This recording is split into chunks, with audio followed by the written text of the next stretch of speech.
Hello from the yarn shop on this beautiful Wednesday, and today actually is October 15th, unlike what I said yesterday. I'm feeling a lot better today than I did yesterday. I woke up feeling pretty tired yesterday morning, so by the end of the workday I was pretty out of it. But yeah, today's been better. So I did just get here. I've already gotten the yarn started for today. It really helps when I'm able to get the yarn soaking the day before, because then I can come in and just get straight to work. So I've just rinsed and did the spin dry for the remaining skeins from yesterday. And now I've got the first two pans heating up. I'm going to start with a couple of my more neutral but speckled colorways, so I'm excited to get those going. My dyes did come in yesterday, thank goodness, so I don't have any hiccups. I actually think everything's going okay. I went ahead and reserved my U-Haul yesterday. I almost forgot to do that. We bring so much stuff with us, of course, when we go to events that we have to bring a U-Haul. And I almost forgot to get one, and that would have been really bad because in my area, they're impossible to get last minute. Ask me how I know. So yeah, feeling pretty good about what's going on. So only 3 dye days left, including today, and that's a pretty huge relief. That means that this weekend I can actually relax a little bit, I think, before all of the chaos starts of packing and heading out for SAFF. So yay. I separated the sleeves and the body yesterday on Ara's sweater, so now it's pretty easy from here. It's working up so cute. I'm very excited to make that for her, and then I think I'm actually going to cast on another little girl project today, because Ara's best little friend, Ara's best friend who she met at dance class, they're getting together for a play date at the park this weekend. So I thought that would be really nice to have a little surprise for her, even though it is 88 degrees today and I'm sure it's not cooling off anytime soon, but when it does, it could be a cute little thing for her to have. And so yeah, that's on my agenda for today. It may have to wait until after I leave the yarn shop because there's plenty to do. I do need to, I think there's not really any yarn left to twist up today. Everything's still just slightly damp, so I can't twist it yet, but I can go ahead and make the labels and get everything on my website in between dyeing yarn. Anyway, that's what I'm up to this morning.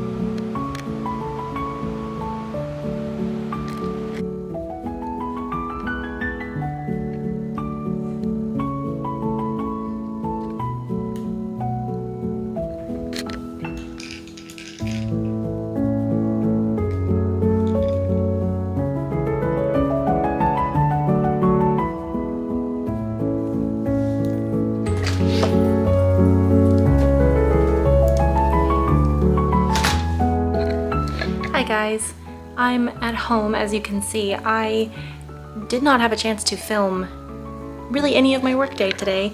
I was super productive, but also one of my best friends, Karen, she came by and it was such a nice surprise. She hung out with Ara for probably, I don't know, a couple of hours almost, and it was very, very kind because it kind of freed up my time and my mental capacity a little bit so I could focus on dyeing some of my yarn. And this was actually the perfect day for that because I was dyeing some of my more difficult colorways, like speckled, I don't know, colorways where I have to be a lot more precise. So that was really amazing. And she also brought me 2 incredible gifts, and I will show those to you guys tomorrow because they are super awesome. I'm pausing here to interject and say that I'm at the shop right now, and so I'm able to show you the wonderful gifts that Karen brought for me. So let's see if we can put this down.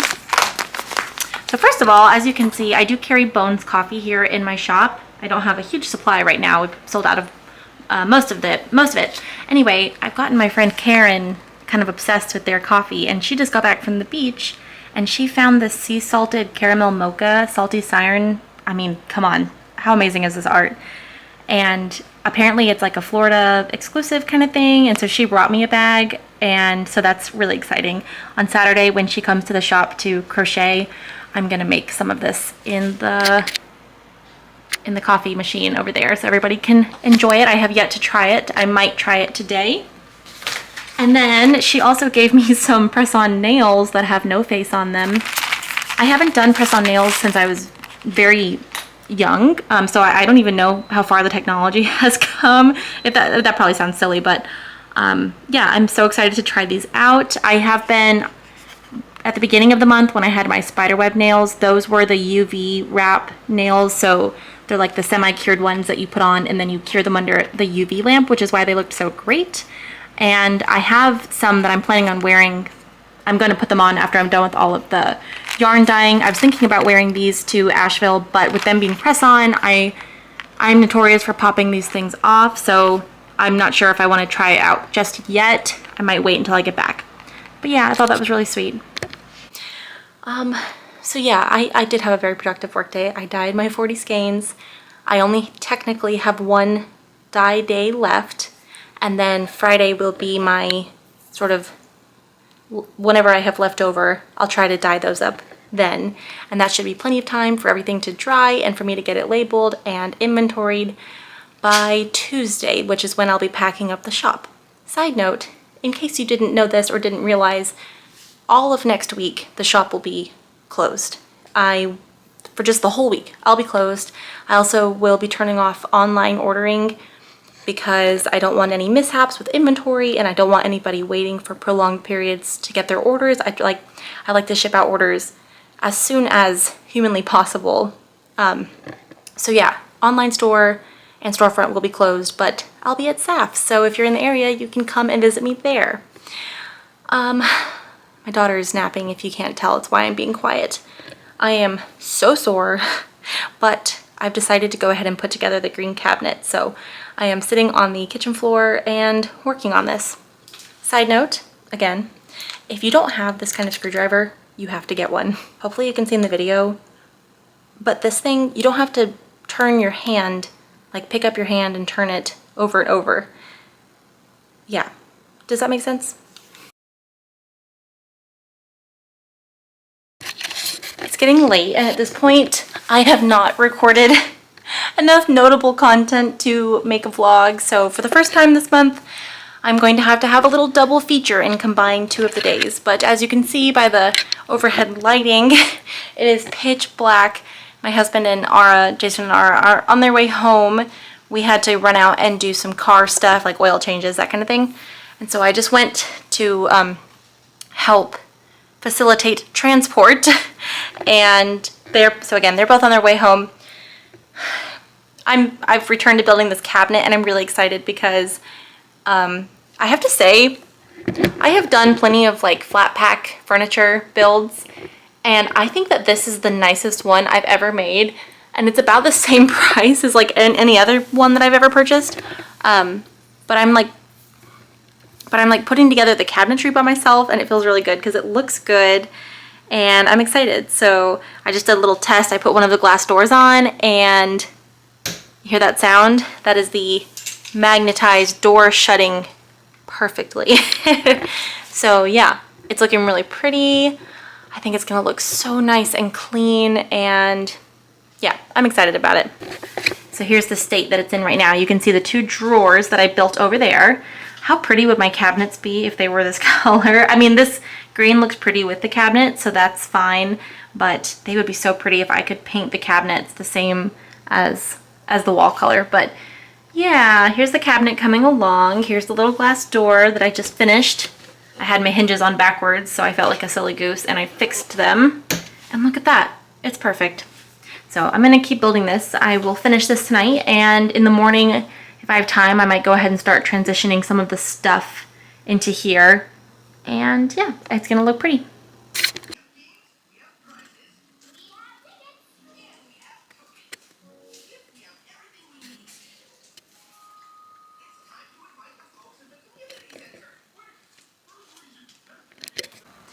Hello from the floor at the yarn shop. It is Thursday, October 16th.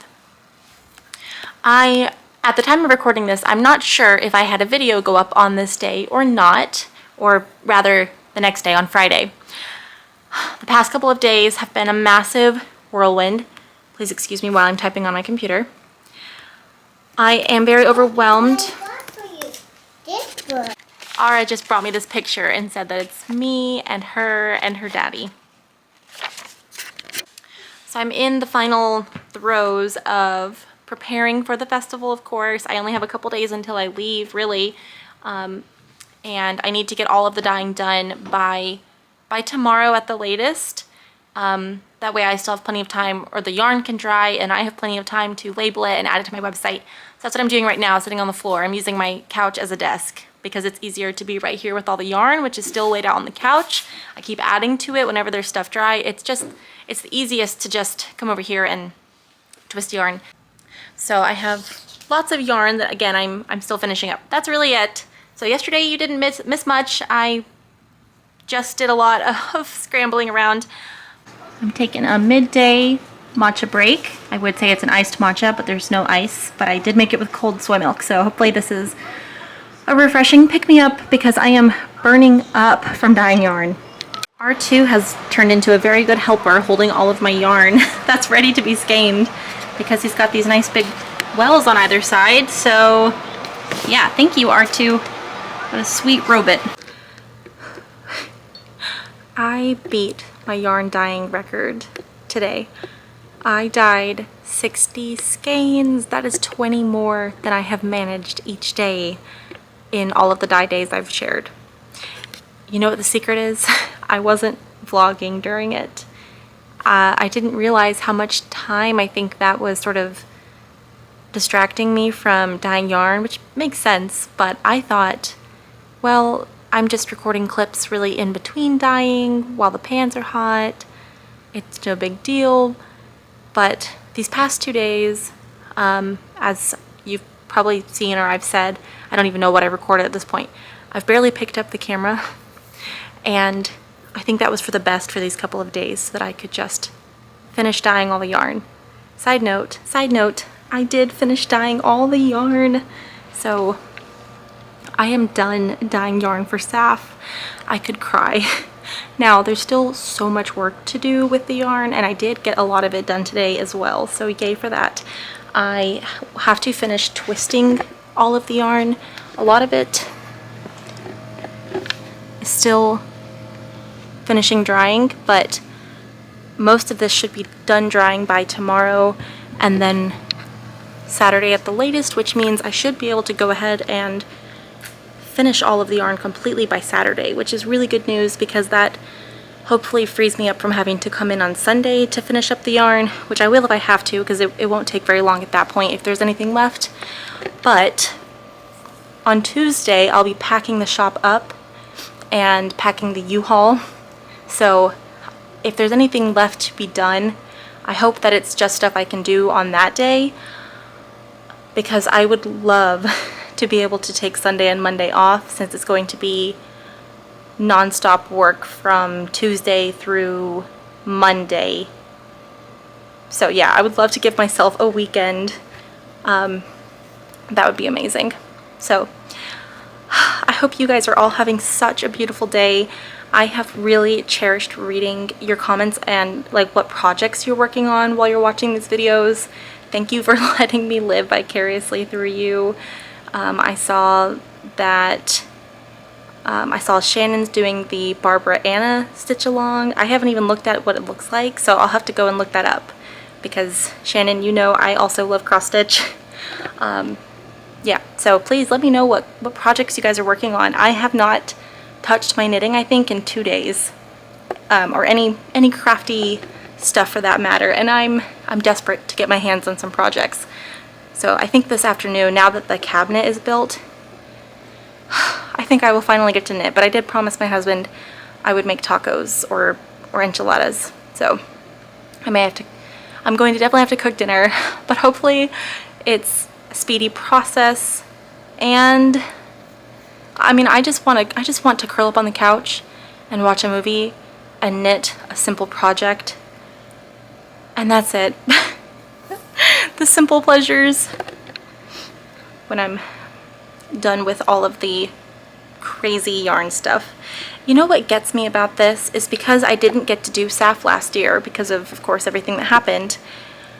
I'm not sure what to expect in terms of sales. I have talked to a couple friends, and it sounds like it's sort of all across the board. I don't know. Like, when we did Nash Yarn Fest, there were a lot of bigger indie brands there for sure, and I wasn't sure how I would do at that particular event, since a lot of the events that I do, I would say most of the groups, the companies that are there, we're all a little bit even in terms of like social media following and stuff like that. So exposure, I guess, it has been a little bit more even. Obviously, the more social media following you have, the bigger your exposure, the more likely people probably are to shop with your booth, because there's that familiarity and that sort of desire and drive to shop with a company you're familiar with. So like when I showed up at Nash Yarn Fest, I felt like I was a little bit of an underdog, kind of a fish out of water. Not to say I didn't belong, not like imposter syndrome necessarily, and I'll get to that in a second. But I had no concept of how I would hold up next to these other really big brands. I mean, Lola Bean was there, you know, just all these different companies that people love to shop with, and I love to shop with too. But I did do really well at Nash Yarn Fest, so I'm hoping, and a lot of people found me with Nash Yarn Fest, so I'm really hoping that being at SAFF, obviously I really hope that sales go well, because again, I have no idea what to expect. I'm hoping to meet a lot of new people. I know I'm going to meet some of you in person for the first time, so that'll be fun. But Nash Yarn Fest, I don't know if I ever shared the story, because as some of you probably know, the night that we were packing up after Nash Yarn Fest, my store was hit by a tornado. So I had other things on my mind. But when I was at Nash Yarn Fest, gosh, it's like I can't say it right. When I was at Nash Yarn Fest, I had a couple of really fun things happen that I was not expecting. So, one, on the first day, on Friday, do you guys know Shayla of Black Pearl Magic? I'm sure you do. So I'm just setting up my booth. I'm admiring everybody's stuff. We're all just hanging out, getting ready for the first night of sales. And I see Shayla walking near me.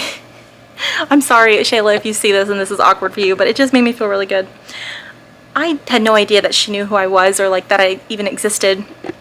And she walks right up to me and she's like, "Hey, Ashley, how are you? How's your daughter? How's your husband? I love watching your videos." And it just like, it was this moment of like, what? Are you serious? It was really sweet. Like, again, no idea that she even knew who I was, and it was really fun because I've admired her work for a long time. So yeah, that was super fun for me. And then the other thing was Arnie and Carlos were the guest speakers, or like there were lots of guest speakers for the event, but Arnie and Carlos were sort of one of the primary some of the primary speakers at the event. And at one point somebody was kind of walking Arnie around, and they were just going from booth to booth, and she brought him over to my booth and said that she just really wanted him to meet me. And now he was probably being nice, because it's probably not likely that Arne or Carlos know who I am. But Arne looked at my branding and he said, "Oh yeah, I think I've seen your stuff before. You do beautiful work." And I was just like, are you serious? So it felt really good. And those are probably some silly stories.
to start cooking dinner, so I'm gonna have a little evening coffee. I do try not to drink coffee in the evenings, mostly because I feel like it doesn't taste as good as it does in the morning. I don't know what it is.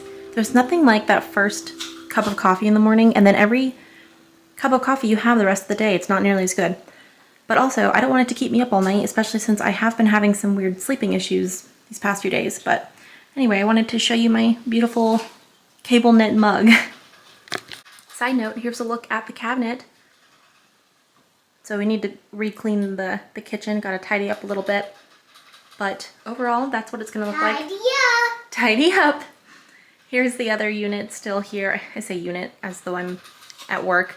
But here's the other fixture.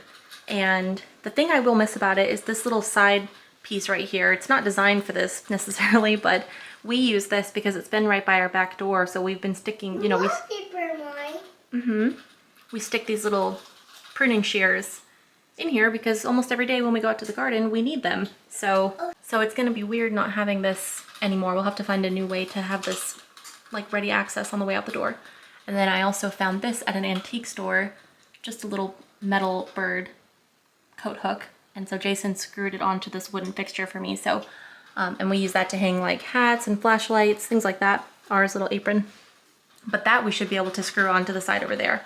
So I do pretty much have this thing cleared out, but I have some of the bulkier stuff down at the bottom to take out and find a home or a purpose for. But for the most part, we found a home. yes, for the most part, it does fit in the really pretty green cabinet.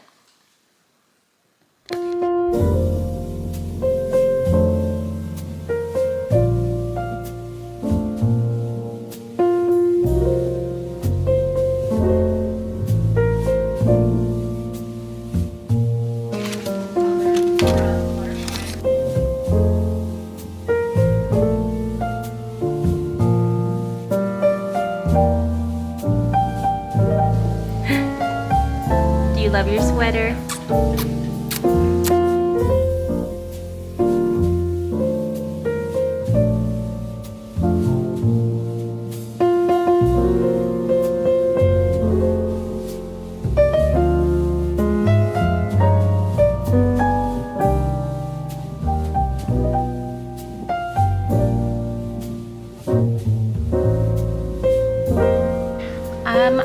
So I know a lot of you were asking about this book in my last vlog because I shared a clip at the very end of me reading this to Ara. It's one of her favorite bedtime stories.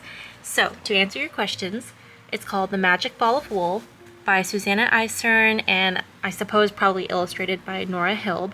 Names that I am not familiar with, but I found this book at Second and Charles. I want to say when I was still pregnant with my daughter. It was the first book I ever bought for her. And as soon as I saw the title, I just knew I had to have it. So some of you were asking how it ends, and I don't necessarily want to spoil it because I think a handful of you plan on maybe getting a copy. So you might want to skip ahead if you don't want to hear the ending. But essentially, this little ball of wool appears one day, and the hedgehog realizes that he can knit with his quills. The spider teaches him. So he ends up making lots of different objects for all of the different animals in the town, including the frog, the bear, the caterpillar, all kinds of things. But that's a peach. But eventually, a crab comes to the door and lets the hedgehog know that there is a whale that has been beached. So the butterfly basically helps the hedgehog, who realizes that he can help knit a rope to save the whale. So all of the little town's animals and insects that once benefited from the hedgehog's knitting, they all bring their stuff back and they leave it at his little den, and he manages to unravel all of them. So the magic wool turns into all of the things, like a big wheel of cheese for the mouse, castanets for the caterpillar, all kinds of things. So he unravels them and he manages to make... And there's a mirror. A mirror for the frog who likes to look at herself. And a shell. So the hedgehog manages to unravel all of the items and knit a long rope to save the whale. So that's how it ends. It is a really cute little story. Of course, featuring knitting and a little bit of a story about separating yourself from your own wants and desires to help another. So very sweet story, very beautiful. So yes, to answer the question, that is the magic ball of wool.